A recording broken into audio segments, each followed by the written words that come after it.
All right, we're going to make a live template. So let's go into Flutter. And we're just going to make a new project. The purpose of a live template is actually pretty simple. While a Flutter application is quite simple, as you can see, there's a lot of typing to it. And we want to simplify this for the sake of learning. So let's move this down and let's just Control Alt and delete. And we're going to make a simple Flutter program. We're going to say import and we're going to type material and we want the Flutter material package. Once again, material is like the material of your desk. It's just a flat surface you can move things around on. Now we need to do a few things here. Say void main. And we need to make a few classes.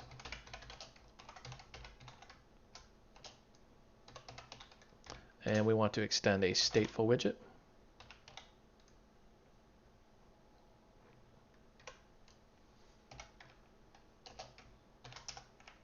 Now we want to make the state of that widget. So we'll say class.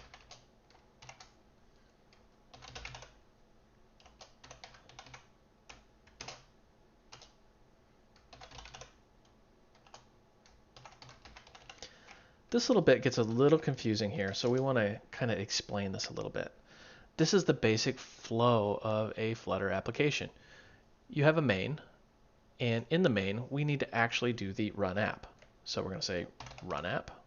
And you notice how it wants a widget called app. Well, we need to make a new material app.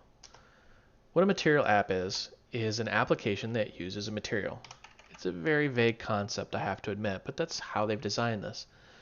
So think you have a material in front of you, such as a desk. On that material, you can move things around. A material app is an application that runs on that desk.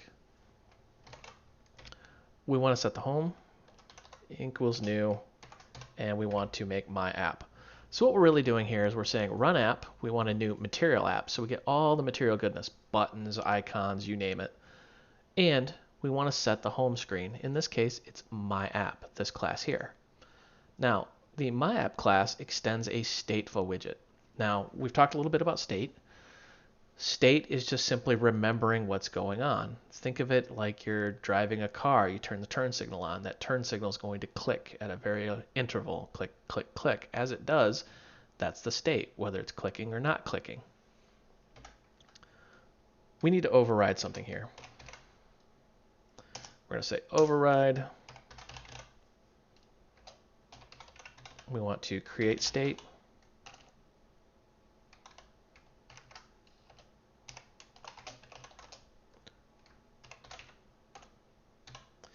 And we're going to create a new instance of the state class.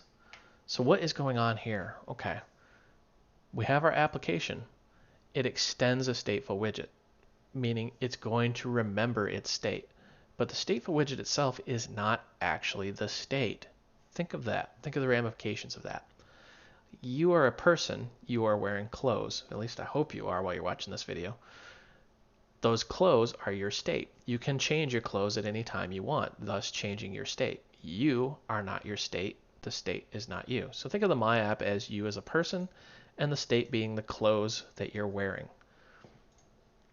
Now, this is where things get a little bit interesting here. We want to override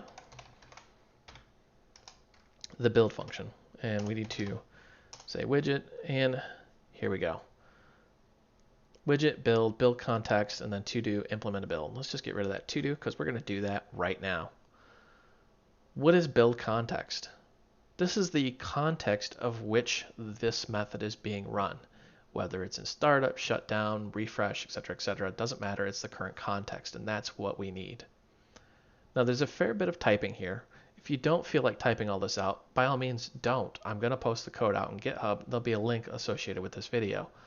You can just simply watch me type, follow along, and then copy and paste the code as needed. All right, so we're going to return a new scaffold.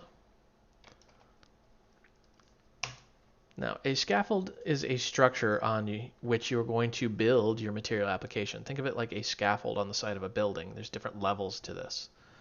The first level is called app bar, and we're going to make a new app bar. In here, we have a title, And the title, we want to make a new text. And if all of this is very confusing, don't worry. We're going to cover all this in future tutorials. Right now, we're just building a template.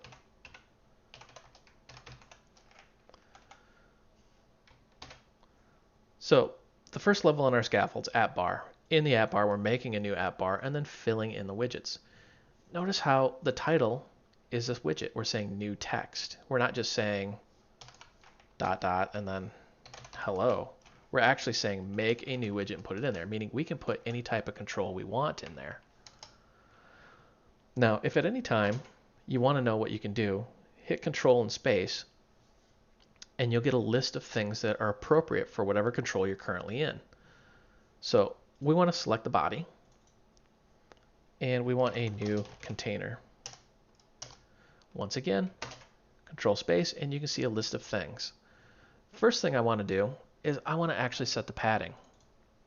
And we're going to say new edge inset all, and I'm just going to set this 32.0, which is a double. Control space again, and you see how there's a child. Get very familiar with child because it's a repeating pattern. It's a design pattern. So the child of this is going to be a new center. That may be a new concept for you. You're like, wait, what? Center is actually an object? That's correct.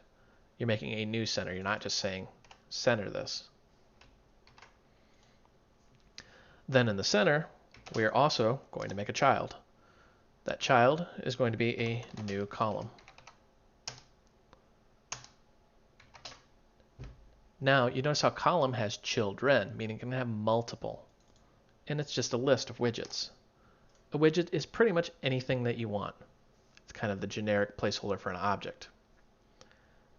In here, we're going to say new text, hello world. Let's go up and pull up our emulator. And you can see we have nothing running yet. Let's go ahead and run this, just to make sure there's no bugs in the code.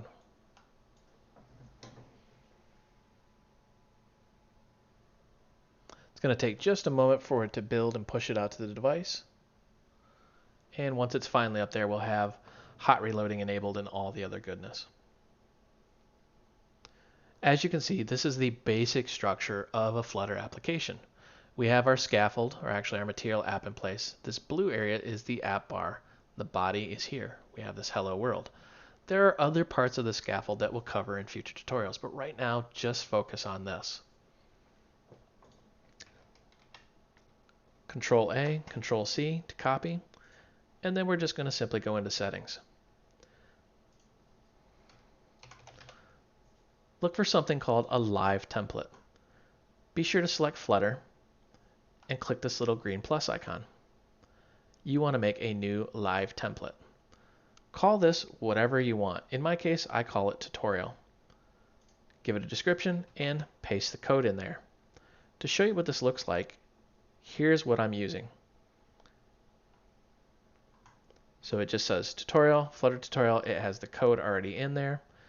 And shorten FQ names on the default tab. Just hit OK or apply, and you're good to go. What this does is when you make a new application, you can just delete everything out and type the word tutorial and hit enter. And all the code will be there right at your starting point.